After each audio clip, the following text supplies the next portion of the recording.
BNP আপনারা তো আসলে কিভাবে জেনজি আপনাদের সাথে একাত্মতা হবে?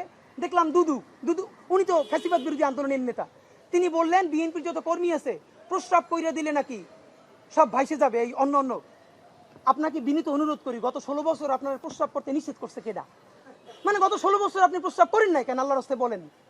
মানে আবারও বিএনপিকে বলে, জামাত ইসলামী বলে মুরব্বীদের মুখে টেপ মারেন, পিছনে বসাই রাখেন।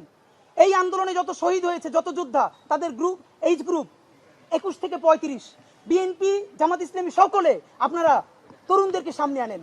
এই মুরব্বীদের কি কথা বলে দেখেন, বলে প্রস্রাব করলে ভেসে যাবে। এটা তো আওয়ামী লীগ তো বললে আমরা জিব্বে ছেড়ে ফেলতাম। এখন তো আওয়ামী লীগের চেয়ে উনি কি কথা বললো?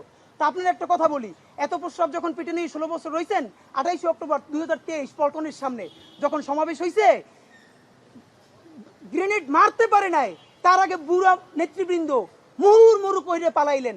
আমরা বিএনপির কর্মী না, তবু 1 ঘন্টা সেখানে স্টেজের সামনে দাঁড়াইছিলাম, কোন একজন মাঝারি মানের নেতাও আসে কিনা আমরা প্রতিরোধ গড়ে তুলবো। একজনও পারেন নাই। যত লাখ লোক আসছে, প্রস্রাব করলে তো আওয়ামী লীগ ভাইসে যাবে, তখন প্রস্রাব চাইবে কোথায় রাখছেন? মাথায় উঠেই রাখছেন।